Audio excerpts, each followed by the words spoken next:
నమస్తే, నా పేరు హేమ. వార్తల్లో ముందుగా ముఖ్యాంశాలు.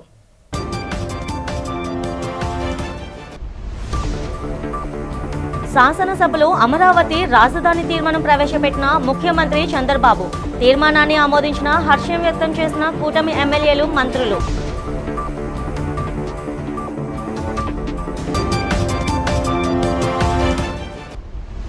శాసనసభలో చంద్రబాబు రాజధాని అమరావతి బిల్లులు ప్రవేశపెట్టడంపై హర్షం వ్యక్తం చేసిన మంత్రి నారాయణ, వంగలపూడి అనిత. గత పాలకుల స్వార్థ రాజకీయాలతో రాజధాని లేని రాష్ట్రం చూస్తామని విమర్శ.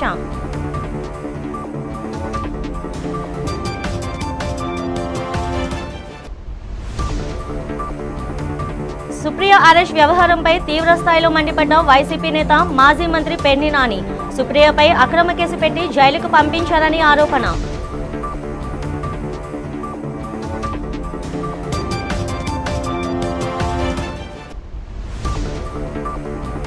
నగరంలో ప్రమాదాల నివారణకు ప్రత్యేక చర్యలు చేపడుతున్న నగర పోలీస్ కమిషనర్ సంకబ్రత బాగ్చి. జేవీఎంసీ సహకారంతో A1 ఆధారిత స్పీడ్ గన్లను రహదారిపై ఏర్పాటుకు రంగం సిద్ధం. ఆంధ్రప్రదేశ్ రాజధానిగా అమరావతికి తిరుగులేని చట్టబద్ధత కల్పించే దిశగా రాష్ట్ర ప్రభుత్వం శనివారం శాసనసభలో చారిత్రాత్మక తీర్మానాన్ని ప్రవేశపెట్టింది. సభ ప్రారంభం కాగానే ముఖ్యమంత్రి నారా చంద్రబాబు నాయుడు ఈ తీర్మానాన్ని స్వయంగా ప్రతిపాదించారు. ఈ సందర్భంగా స్పీకర్ అయ్యన్న పాత్రుడు మాట్లాడుతూ, రాష్ట్ర అభివృద్ధికి శాశ్వత రాజధాని ఆవశ్యకమని, ప్రభుత్వాలు మారినా గత నిర్ణయాలు మారకూడదని స్పష్టం చేశారు.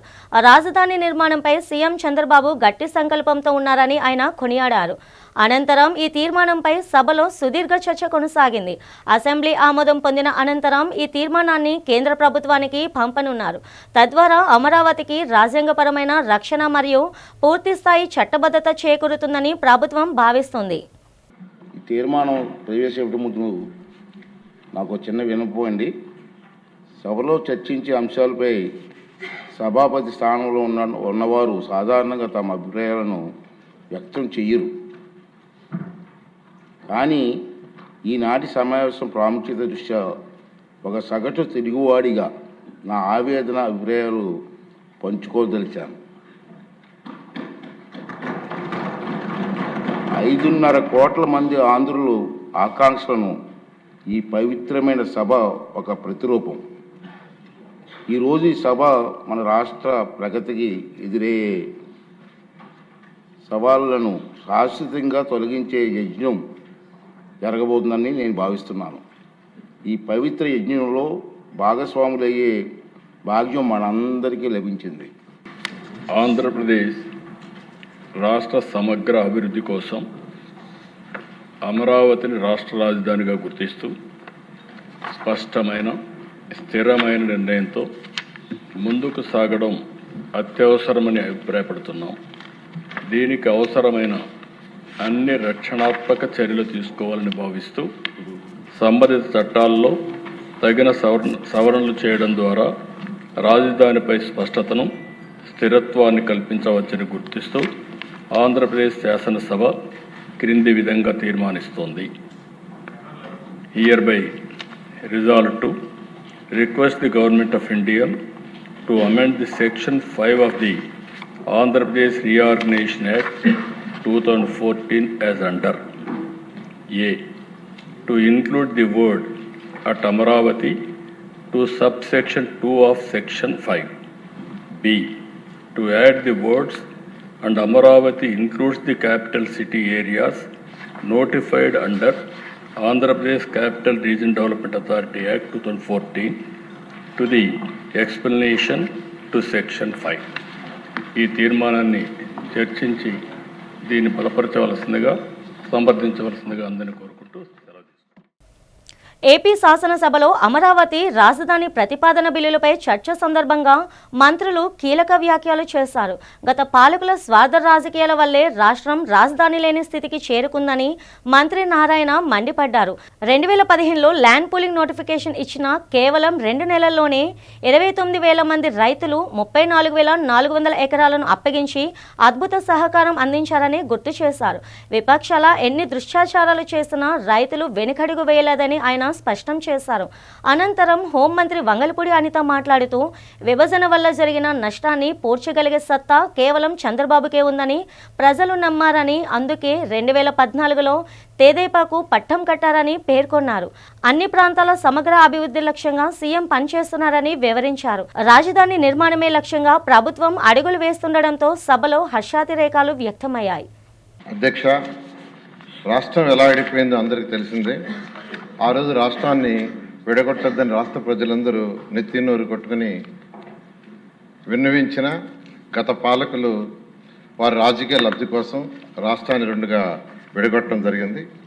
అయితే కంబైన్డ్ స్టేట్లో ఉన్న రాజధాని హైదరాబాదు, తెలంగాణ ఉండటం వల్ల అది తెలంగాణలోకి ఉండిపోయింది.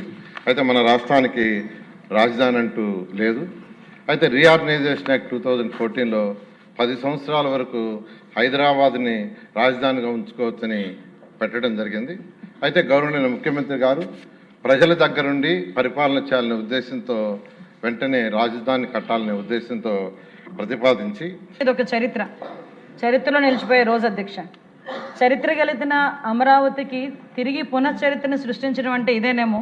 దానికి ఇంత మంచి అవకాశం మనందరికీ కూడా కలుగజేసినందుకు ప్రత్యేకంగా గౌరవ ముఖ్యమంత్రి గారికి, ముఖ్యంగా అమరావతి రైతులకి అందరికీ కూడా పేరు పేరున ఈ సభ తరపున, ఆంధ్రప్రదేశ్ రాష్ట్ర ప్రజల తరపున కూడా ధన్యవాదాలు తెలియజేసుకోవాలి అధ్యక్ష. ఎందుకంటే అధ్యక్ష, ఆల్రెడీ అమరావతి రాజధాని ఆంధ్రప్రదేశ్ రాజధానిగా చరిత్రకి ఎక్కింది, మనందరికీ కూడా తెలుసు. తిరిగి అదే అమరావతిని మళ్ళా తిరిగి రాజధానిగా ఈరోజు మనం అందరం కూడా చట్టబద్ధత కల్పించుకునే ఒక అపూర్వ ఘట్టంలో ఇటువంటి సమావేశంలో మనందరం కూడా సమావేశం అవడం అంటే నిజంగా చెప్పాలంటే ఒక పూర్వజన్మ సుకృతం కింద భావించాలి అధ్యక్ష. ఎందుకంటే ఇటువంటి ఈ బృహత్తరమైన కార్యక్రమంలో మనందరం కూడా సమావేశాలు ఏర్పాటు చేసుకొని చట్టబద్ధత కల్పించే విషయంలో మనందరం కూర్చొని ఒక తీర్మానాన్ని ప్రవేశపెట్టేటప్పుడు అధ్యక్ష, దీని వెనుక ఉన్న పడ్డ అవమానాలు కానీ, దీని వెనుక చేసిన పోరాటాల గురించి కానీ, దీని వెనుక చేసిన త్యాగాల గురించి కూడా మనందరం కూడా మాట్లాడుకోవాల్సిన అవసరం ఎంత. బుజ్జివరపు సుప్రియ అరెస్ట్ వ్యవహారంపై మాజీ మంత్రి పెర్ని నాని తీవ్రస్థాయిలో స్పందించారు. సుప్రియపై అక్రమంగా కేసు పెట్టి జైలుకు పంపించారని ఆయన ఆరోపించారు. పోలీసులపై ఆమె దాడి చేసినట్లు నిరూపిస్తే తమ విమర్శలను వెనక్కి తీసుకుంటానని పోలీసులకు సవాల్ విసిరారు. జైల్లో బాధితురాలిని పరామర్శించిన అనంతరం మాట్లాడిన ఆయన పామరు సిఐ, ఎస్ఐ మరియు సిబ్బంది సుప్రియపై దుర్మార్గంగా వ్యవహరించారని పేర్కొన్నారు. బాధితురాలికి న్యాయం చేయాలని తాను ఎస్పీని కోరినట్లు వెల్లడించారు. అయితే ఎస్పీ కార్యాలయం నుండి విడుదలైన ప్రకటనలో కనీసం ఎవరి సంతకం లేకపోవడాన్ని ఆయన తప్పుపట్టారు.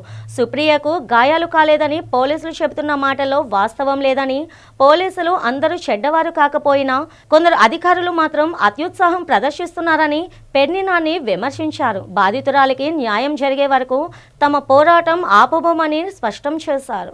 ఒక ఫాల్స్ కేసు 307 పాత సెక్షన్ అంటే హత్యాయత్నం కేసులో రిమాండ్లో ఉంచితే జైలుకి వెళ్ళి పామరు మాజీ శాసనసభ్యులు కైలే అనిల్ కుమార్ గారు, నేను, అలాగే ఆ జుజ్జువరపు సుప్రియ గారు అయినటువంటి వారి తండ్రి జుజ్జువరపు చిన్ని ముగ్గురం కలిసి జైల్లో పరామర్శించి ఆ అమ్మాయిని ఏం జరిగిందని విచారణ చేసుకున్నాం. ఏం జరిగిందని విచారణ చేసుకుంటే ఆ అమ్మాయి ఏం చెప్పిందో, లేదా బయట తల్లిదండ్రులు, ఆ రోజు తల్లిదండ్రులు కానీ ఆ తేజ కానీ ఆ సంఘటనలో ఉన్నటువంటి వారిని విచారించి మొత్తం అందరూ చెప్పిన దాని మీద దాంట్లో వాస్తవాలు ఏం కనపడి నేను మీడియాతో మాట్లాడాను. జిల్లా పరిషత్ చైర్పర్సన్ జల్లిపల్లి సుభద్ర అధ్యక్షతన జడ్పీ సర్వసభ్య సమావేశం జరిగింది. జడ్పీ సమావేశ మందిరంలో జరిగిన సర్వసభ్య సమావేశంలో పలు అంశాలపై చర్చించి కీలక నిర్ణయాలు తీసుకున్నారు. ఎంపీపీలు, జడ్పీటీసీలు, ఇతర సభ్యులు లేవనెత్తిన ప్రజా సమస్యలపై చర్చించారు. ప్రధానంగా ఏజెన్సీ ప్రాంతాల్లో నెలకొన్న సమస్యలను సమావేశంలో ప్రస్తావించి వాటి పరిష్కారానికి చర్యలు చేపట్టాలని డిమాండ్ చేశారు. పలు అభివృద్ధి పనులు, మౌలిక వసతుల కల్పనకు నిర్ణయం తీసుకున్నారు. ఏదైనా కూడా 1-2 లైన్లోనే ప్రశ్నిస్తే బాగుంటుంది. ఎందుకంటే దాని మూలాలు అన్నీ కూడా మనము మాట్లాడుకుంటే మనము కొన్ని రివ్యూ అనేది కూడా జరగట్లేదు. సమస్య అన్ని డిపార్ట్మెంట్లో ఉన్నాయి. అయినప్పటికీ కూడా మనం పూర్తి స్థాయిలో మనము చర్చించలేకపోతున్నాం. కాబట్టి దయచేసి జెడ్పీటీసీలకు కానివ్వండి, ఎంపీపీలకు కానివ్వండి, ఒకటే మనవి చేసుకుంటున్నాను, జిల్లా లెవెల్లో పరిష్కారం కానటువంటి ఇష్యూస్ ఏమైనా ఉంటే జిల్లా అధికారులతో పాటుగా జిల్లా కలెక్టర్లు కూడా ఉన్నారు. తమకు రహదారి సౌకర్యం కల్పించాలంటూ అనకాపల్లి జిల్లా వి మాడుగుల, రోలుగుంట మండలాల్లోని గిరిజన గ్రామాల ప్రజలు డిమాండ్ చేస్తున్నారు. సిపిఎం ఆధ్వర్యంలో గిరిజనులు జీవీఎంసీ గాంధీ విగ్రహం వద్ద నిరసన తెలిపారు. తమ గ్రామాల్లో రోడ్ల నిర్మాణం చేపట్టాలని ఆందోళనకారులు నినాదాలు చేశారు. ఈ సందర్భంగా సిపిఎం నేతలు కె గోవిందరాజు, కామేశ్వరరావు, కర్ర మహేష్, శివ మాట్లాడారు. పశువుల బంద, జిలుగులోవ, సోంపురం బందలు, నేలబంద గ్రామాలకు ఇప్పటికీ సరైన రహదారి సదుపాయం లేకపోవడం పట్ల ఆవేదన వ్యక్తం చేశారు. ఆయా గ్రామాల ప్రజలు ఏ చిన్న అనారోగ్యానికి గురైనా డోలిమూత తప్పదని వాపోయారు. దీన్ని దృష్టిలో పెట్టుకుని రాష్ట్ర ప్రభుత్వం రహదారి సదుపాయాన్ని కల్పించాలని డిమాండ్ చేశారు. జెడ్పీ సర్వసభ్య సమావేశంలో ఈ మేరకు సభ్యులు ఈ అంశాన్ని ప్రస్తావించే రహదారి ఏర్పాటుకు కృషి చేయాలని కోరారు. ఈరోజు జిల్లా పరిషత్ పాలకవర్గ సమావేశం జరుగుతుంది. ఈ పాలకవర్గం అనేది ఈ సంవత్సరానికి ఆఖరుది. నాన్ షెడ్యూల్ ప్రాంతాల్లో అల్లూరు సీతారామరాజు జిల్లాలోని నేటికి కూడా డోలీలు మోసుకునే పరిస్థితి ఉంది. కనీసం అంబులెన్స్ కూడా కొన్ని ప్రాంతాలు లేవు. పినకోట పిహెచ్సి ఉంది, 75 గ్రామాలు ఉన్నాయి, అంబులెన్స్ ఉండదు అక్కడ. రోడ్లు పవన్ కళ్యాణ్ గారు అక్కడికి వచ్చారు, కానీ అక్కడ రోడ్డు ఫార్మేషన్ ఉంది, కానీ అంబులెన్స్ లేకపోవడం వల్ల డోలు కట్టే పరిస్థితి వస్తుంది. అలాగే ఈ మధ్యకాలంలో ఏప్రిల్ 8వ తారీఖు నాడు గౌరవ పవన్ కళ్యాణ్ గారు డుమ్మురుగూడ మండలంలో శంకుస్థాపన చేశారు. అనంతగిరి మండలం సంబంధించి సిలకలగడ్డ పంచాయతీ మెట్టపాల నుంచి దాసతోట. విశాఖ 39వ వార్డ్ లక్ష్మీ టాకీస్ సమీపంలో నూతనంగా ఏర్పాటు చేసిన విజేసీబీ క్రికెట్ బాక్స్ స్టేడియాన్ని స్థానిక ఎమ్మెల్యే వంశీకృష్ణ శ్రీనివాస్ ఘనంగా ప్రారంభించారు. వేదాంత సంస్థ తన సిఎస్ఆర్ నిధులతో ప్రాజెక్ట్ యువలో భాగంగా 16 లక్షల రూపాయల వ్యయంతో ఈ స్టేడియాన్ని నిర్మించింది.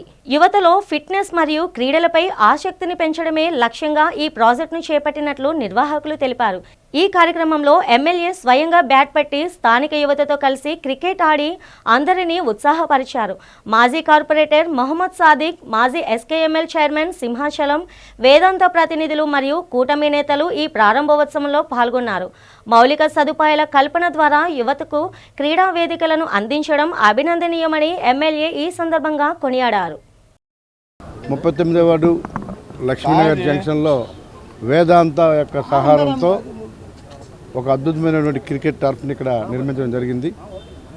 సోదరులు సాదిక్ గారు, కొల్లి సింహాచలం గారు, రాజు గారు, ఇంకా ఇక్కడున్న ప్రతి ఒక్కరు కూడా అందరి సహకారంతో చాలా చక్కగా ఈ కార్యక్రమాన్ని అద్భుతంగా తయారు చేసి ఇవాళ ఈ ప్రాంతంలో యూత్ అందరికి కూడా అందుబాటులో తీసుకొచ్చినందుకు ప్రత్యేకంగా ధన్యవాదాలు.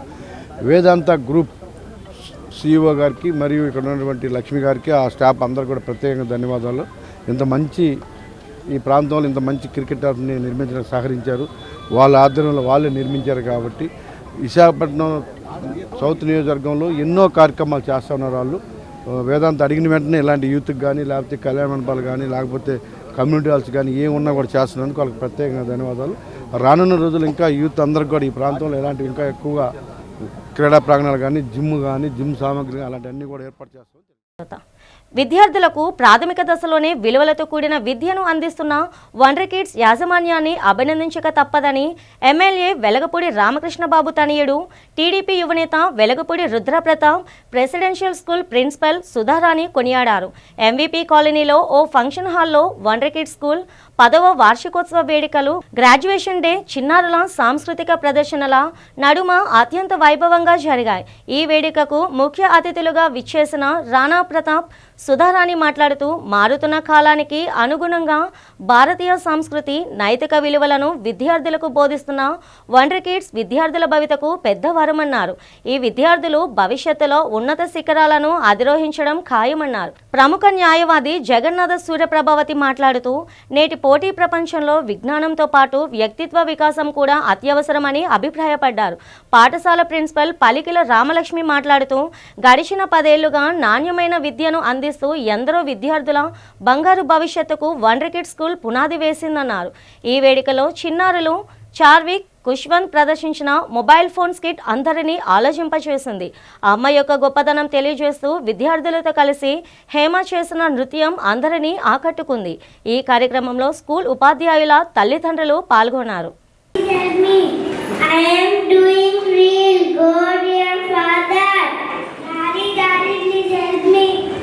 I am watching mobile computer 2 settings.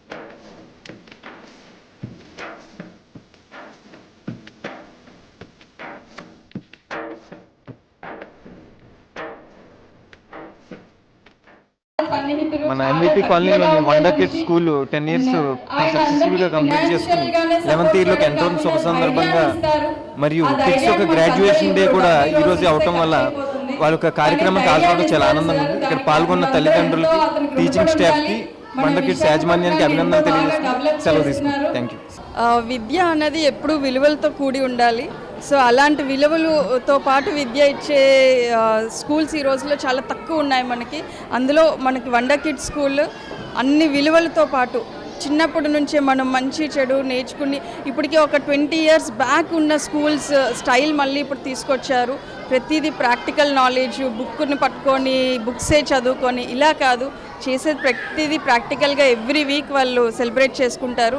And పిల్లలకి కూడా మంచి చెడు ఇప్పటి నుంచే నేర్పిస్తే మనం మంచి పౌరుల్ని ఇవ్వగలుగుతాము మన సొసైటీకి. ఇప్పుడు పిల్లల్ని మనం ఎప్పుడైతే తీర్చిదిద్దుతామో మంచిగా, సొసైటీ కూడా అంతే మంచిగా మనకు ముందుకు వెళ్తుంది. సో ఈరోజు మన లక్ష్మీ మేడం అండ్ మేడం ఇద్దరు కలిపి స్కూల్ని ఎంతో చక్కగా రన్ చేస్తున్నారు. చిన్న చిన్న పిల్లలు యోగా చేయటం, క్లాసికల్ డాన్స్, 4 years పిల్లలు క్లాసికల్ డాన్స్ చేయడం నాకు మళ్ళీ మన సంస్కృతిని నిలబెట్టినట్టుగా అనిపించింది. సో ఎంతో ఆనందంగా ఉంది.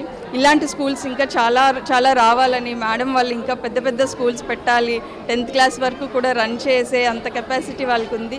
సో వాళ్ళు ఇంకా మంచిగా పెద్ద స్కూల్స్ పెట్టి బాగా ఎదగాలని, వాళ్ళతో పాటు మంచి మంచి పౌరుల్ని మనకి అందించాలని కోరుకుంటున్నాను. 10 years కంప్లీట్ చేసుకుని 11th yearలో అడుగుపెట్టాము. ఇది ప్రీ స్కూల్. మేడం అన్నట్టు సొసైటీ అంతా మారిపోతుంది. సో అలాంటి కరెంట్ సిచ్యువేషన్లో లేదా 5G 3G ఉన్నా సరే మన కల్చర్ కానీ మన ట్రెడిషన్ కానీ మనం ఫాలో అవ్వాలని చెప్పి మేము చాలా ట్రై చేస్తున్నాము.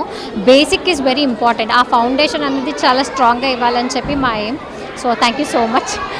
మనది play school, nursery, LKG and UKG అండి. Really, I'm very proud of today's event as well as my sister. She is the principal. ఏంటంటే క్వాలిటీ ఎడ్యుకేషన్ అండ్ ఎడ్యుకేషన్తో పాటు moral values, ethics, cultured development అనేది ఎలా చేయాలి అనేది మా స్కూల్లో మేము నర్చర్ చేస్తున్నాము.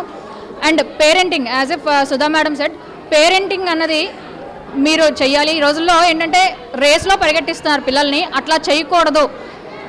గుడ్ పేరెంటింగ్ అండ్ గుడ్ సిటిజన్స్ని తయారు చేయాలి అనే మాడ్యూల్లో స్కూల్ని రన్ చేయడం జరుగుతుంది. హోప్ మేము అంటే ఒక ప్రోటోకాల్తో వర్క్ చేస్తున్నాము. ఒక better, safe and secured society కోసము రేపు ఈ పిల్లలే పిల్లర్స్ అవ్వాలి అని మేము మనస్ఫూర్తిగా కోరుకుంటున్నాం. And I thank each and every parent for supporting us and all our staff and the chief guests who have attended today. విద్యార్థుల తల్లిదండ్రులను లూటీ చేస్తున్న కాకినాడ ఆదిత్య విద్యా సంస్థలపై ప్రభుత్వం చర్యలు చేపట్టాలని అఖిల భారత విద్యార్థి సమైక్య రాష్ట్ర సహాయ కార్యదర్శి ఎన్ నాగభూషణం డిమాండ్ చేశారు. నగరంలోని సిపిఐ కార్యాలయంలో జరిగిన మీడియా సమావేశంలో ఆయన మాట్లాడుతూ ప్లేస్మెంట్ల పేరుతో విద్యార్థులను మభ్యపెడుతుందని విమర్శించారు. మంచి ప్లేస్మెంట్లంటూ విద్యార్థులను నమ్మిస్తూ వారి తల్లిదండ్రుల ధనాన్ని దోచుకుంటుందని మండిపడ్డారు. తక్షణమే రాష్ట్ర ప్రభుత్వం ఆదిత్య విద్యా సంస్థలపై చర్యలు తీసుకోవాలన్నారు. ఈ విషయంలో ప్రభుత్వం నిర్లక్ష్య వైఖరి అనుసరిస్తే రాష్ట్ర వ్యాప్తంగా ఆందోళన కార్యక్రమాలు చేపడతామని నాగభూషణం హెచ్చరించారు. ఈ సమావేశంలో విద్యార్థి సంఘ నేతలు నాగరాజు, కిరణ్, హేమంత్, అభిషేక్ తదితరులు పాల్గొన్నారు. కాకినాడ ఆదిత్య విద్యా సంస్థలు ఒక పక్క తల్లిదండ్రులను, ఒక విద్యార్థులను మోసం చేస్తూ లేనిపోయిన మోసపూరిత హామీలు ఇచ్చి ఈరోజు విచ్చలవిడిగా కొన్ని వేల కోట్ల రూపాయలు విద్యార్థుల నుంచి దండుకునే పరిస్థితి ఇప్పుడు కాకినాడ విద్యా సంస్థల్లో మనకు స్పష్టంగా తెలుస్తూ ఉంది. ఓ పక్క ప్రభుత్వం రీఎంబర్స్మెంట్ విడుదల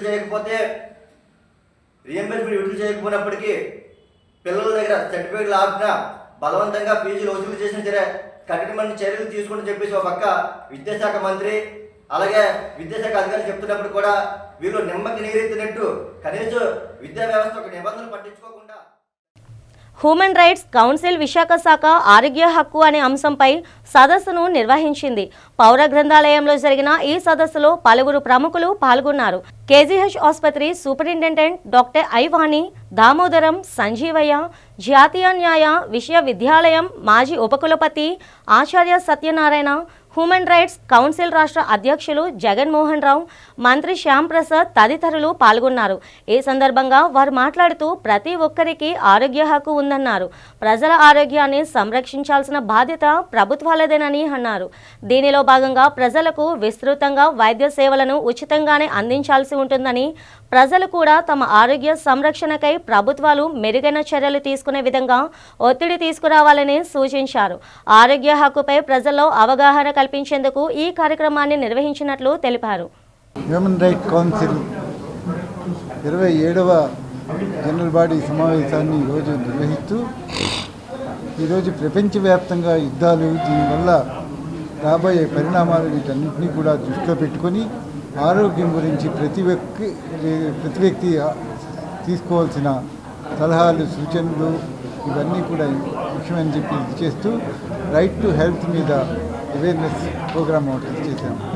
ఈ ముఖ్యంగా మా హ్యూమన్ రైట్ కౌన్సిల్ ఈరోజు మన దేశంలో ఒక ఎన్జిఓగా ఎటువంటి ఇది లేకుండా మేము ముందుకు వెళ్తున్నాం. ఈ ఎన్హెచ్ఆర్సి దీని నుంచి కూడా మాకు ఒక గుర్తింపు పత్రాన్ని కూడా ఇచ్చారు. ఆ గుర్తింపు పత్రాన్ని మా సభ్యులకు తెలియజేసే ముందు మా కమిటీలో ముందు చర్చించి రాబోయే కార్యక్రమాలు ఇది చేస్తాం. అలాగే ఎన్హెచ్ఆర్సి ఈరోజు ఇచ్చిన దీన్ని మేమంతా కూడా ఇది చేసి ఏప్రిల్ 14ని మా కార్యవర్గం సమావేశాన్ని ఏర్పాటు చేసుకుంటామని మనవి చేస్తున్నాం. యాన్యువల్ జనరల్ బాడీ మీటింగు నిర్వహించడం జరిగింది. ముఖ్య అతిథులు చాలామంది పెద్ద డాక్టర్స్ అందరూ వచ్చారు. హెల్త్ మీద, ముఖ్యంగా లైఫ్, లిబర్టీ అండ్ ఈక్వాలిటీ మీద చాలా చక్కగా. సెంట్రల్ పార్క్ వద్ద చిరు వ్యాపారాలు సాగించిన వ్యాపారులకు తిరిగి స్థలం కేటాయించాలని సెంట్రల్ పార్క్ ఫుడ్ టెక్కర్స్ వెల్ఫేర్ అసోసియేషన్ నేతలు డిమాండ్ చేశారు. తమకు ఇచ్చిన హామీని అమలు చేయాలంటూ అసోసియేషన్ ఆధ్వర్యంలో చిరు వ్యాపారాలు సాగిస్తున్న ఆందోళన కార్యక్రమం కొనసాగుతుంది. జీవీఎంసీ ప్రధాన కార్యాలయం ఎదురుగా ఉన్న గాంధీ విగ్రహం వద్ద వ్యాపారులు తమ నిరసన తెలియజేస్తున్నారు. ఈ శిబిరాన్ని ఉద్దేశించి అసోసియేషన్ నేతలు మాట్లాడుతూ 200 మంది వ్యాపారం చేస్తూ జీవనం సాగించారని తెలిపారు. ముందస్తు నోటీసులు లేకుండా సెంట్రల్ పార్క్ వద్ద ఉన్న తమ దుకాణాలను తొలగించారని ఆవేదన వ్యక్తం చేశారు. 6 నెలల్లోగా షాపులు కేటాయిస్తామని ఇచ్చిన హామీ ఏమైందని ప్రశ్నించారు. తక్షణమే తమకు వ్యాపారం చేసుకునేందుకు స్థలాన్ని కేటాయించాలని డిమాండ్ చేశారు. ఈ ఆందోళనలో అసోసియేషన్ నేతలు శ్రీకాంత్, తిరుమలదేవి, లలిత కుమారి తదితరులు పాల్గొన్నారు. 9వ నెలలో 25వ సంవత్సరంలో తీసేశారండి ఫుడ్ కోర్టు. 4 రోజులు అయిన తర్వాత ఆర్థిక ఇబ్బందుల వల్ల, తీసుకున్న ఫైనాన్షియల్ వల్ల అవి కట్టలేక నా భర్త చనిపోయారండి. హార్ట్ అటాక్తో చనిపోయారు. ఆ రోజు నుంచి ఈ రోజు వరకు కూడా మాకు ఎటువంటి ఆర్థిక సహాయం లేదండి. ఆర్థికంగా మేము ఏమీ చేయలేదు. మాకు ఏ షాపులు లేవండి మేము పని చేసుకోవడానికి. షాపులు తీసేసిన దగ్గర నుంచి ఎంతో ఇబ్బంది పడుతున్నామండి.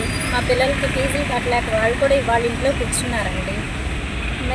మాకు షాపులు ఇస్తే మా జీవనాన్ని కొనసాగించుకుంటాం.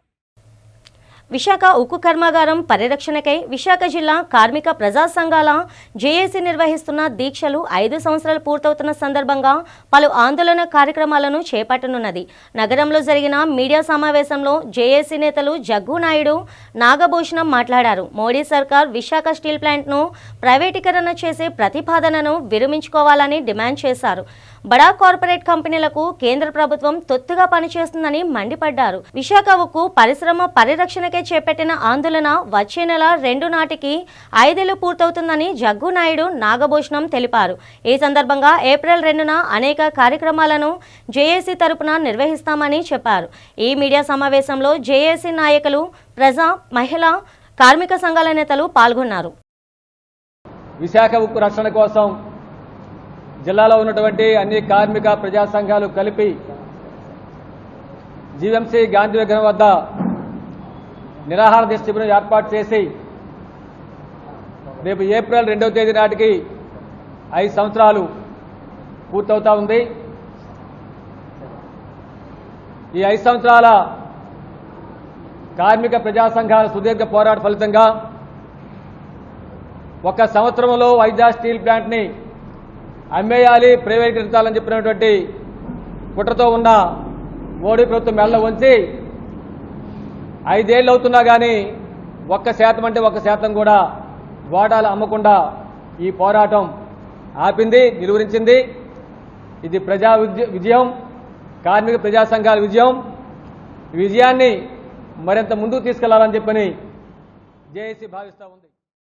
నగరంలో రహదారి భద్రతను పటిష్టం చేసేందుకు Visakha police commissioner doctor Shankhabrata Bagchi వినూత్న మార్పులకు శ్రీకారం చుట్టారు. పెరుగుతున్న వాహన రద్దీని దృష్టిలో ఉంచుకొని ట్రాఫిక్ నిబంధనల అమలును మరింత సమర్థవంతంగా నిర్వహించేందుకు ఎలక్ట్రానిక్ ఆధారిత నిఘును పెంచాలని ఆయన నిర్ణయించారు.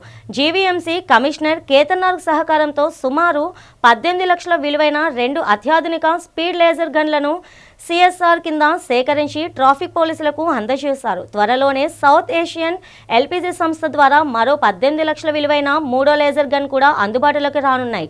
ఈ సందర్భంగా ఈ కార్యక్రమానికి సహకరించిన జీవీఎంసీ కమిషనర్కు సిటీ పోలీసుల తరపున సిపి కృతజ్ఞతలు తెలిపారు.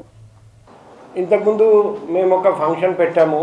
ఆ రోజు జీవీఎంసీ మున్సిపల్ కమిషనర్ గారి అమృత హస్తలతో టోయింగ్ వెహికల్ లాంచ్ చేయడం జరిగింది. జీవీఎంసీ మనకు సిటీ పోలీస్కి ఒక టోయింగ్ వెహికల్ ఇచ్చారండి. ఆ రోజు మేము రిక్వెస్ట్ చేస్తే, మన జీవీఎంసీ కమిషనర్ కేతన్ గారికి రిక్వెస్ట్ చేస్తే ఆయన వెంటనే స్పందించి మేము మీకు స్పీడ్ లేజర్ గన్స్ కూడా ఇస్తాం. ఆయన ఎలా చెప్పారండి, అదే మాదిరిగా ఆయన కొన్ని నెలల్లో 2 స్పీడ్ లేజర్ గన్స్ మనకు ఇచ్చారండి. ఇక్కడ ఒకటి కనిపిస్తుంది. అది 2 కలిపి విలువ దాదాపు 20 లక్షలు. ఆ స్పీడ్ లేజర్ గన్ మన ఊళ్ళో ఒకటి ఉందా, ఒకటి కూడా లేదా? మన ఇంతవరకు ఒకటి ఉంది. అది ఎక్కడ పనిచేస్తుంది? ఓకే. సో చూడండి, మన ఊళ్ళో దాదాపు 30 లక్షలు జనాభా. స్పీడ్ లేజర్ గన్ ఒకటే మాత్రం ఉంది. స్పీడ్ లేజర్ గన్ ముఖ్యంగా అతి వేగంతో ప్రయాణిస్తే ఆ వెహికల్ని గుర్తించడానికి పనికి వస్తుంది. దీనివల్ల సిటీ పోలీస్కి ఖచ్చితంగా ఇన్ఫ్రాస్ట్రక్చర్ బిల్డప్ అవుతుంది. ఏ విధంగా ట్రాఫిక్ రెగ్యులేట్ అవుతుంది మొత్తం డీటెయిల్గా సిటీ సార్ ద్వారా చెప్పడం జరిగింది. దాంట్లో ట్రాఫిక్ రెగ్యులేషన్స్ కానీ, అదేవిధంగా క్యాప్చరింగ్ వైలేషన్స్ సంబంధించి కానీ, ఈ స్మూత్ ఈజ్ ఆఫ్ ట్రాఫిక్ కానీ అన్నీ కూడా ఖచ్చితంగా ఎన్షూర్ చేయడం జరుగుతుంది. So step by step city police కూడా స్ట్రెంథన్ అవుతుంది. సో మాకు ఈ అవకాశం ఇచ్చిన చాలా ధన్యవాదాలు sir. This project has been sponsored by the VISCO, by Visakhapatnam Industrial Water Supply Corporation. Under CSR activity, these 2 speed guns have been delivered for the cost of around 19 lakhs. అదే కాకుండా కూడా ఇక్కడ విశాఖపట్నం సిటీలో మన సిపి సార్ ద్వారా ఒక initiative తీసుకోవడం జరిగింది. దాంట్లో మొత్తం సిటీలో కూడా ఉన్న అన్ని సీసీటీవీ కెమెరాస్ కానీ, దానికి ఆర్ఎల్బిడి, ఏఎన్పిఆర్ అన్నీ కూడా తీసుకొని మన జిల్లా కలెక్టర్ ద్వారా, అదేవిధంగా ఎంపీ గారి ద్వారా, సో దాంట్లో జీవీఎంసీ కూడా మన రోల్ ప్లే చేస్తుంది. సో అందరికీ కలిపి ఒక సింగులర్ కమిటీ. వార్తలు ముగిస్తుండగా ముఖ్యాంశాలు మరొకసారి.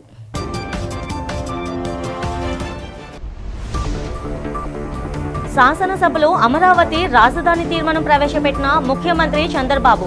తీర్మానాన్ని ఆమోదించిన హర్షం వ్యక్తం చేసిన కూటమి ఎమ్మెల్యేలు, మంత్రులు.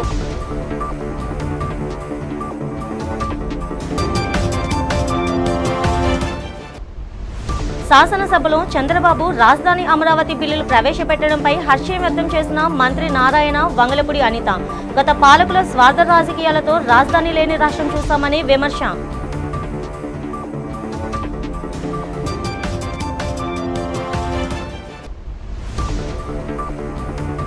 సుప్రియ అరెస్ట్ వ్యవహారంపై తీవ్ర స్థాయిలో మండిపడ్డ వైసీపీ నేత, మాజీ మంత్రి పెర్ని నాని. సుప్రియపై అక్రమ కేసు పెట్టి జైలుకు పంపించారని ఆరోపణ.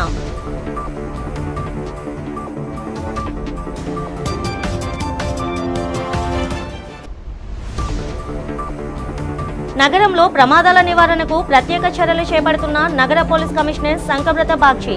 జేవీఎంసీ సహకారంతో A1 ఆధారిత స్పీడ్ గన్లను రహదారిపై ఏర్పాటుకు రంగం సిద్ధం. ఈనాటి వార్తలు ఇంతటితో సమాప్తం. నమస్తే.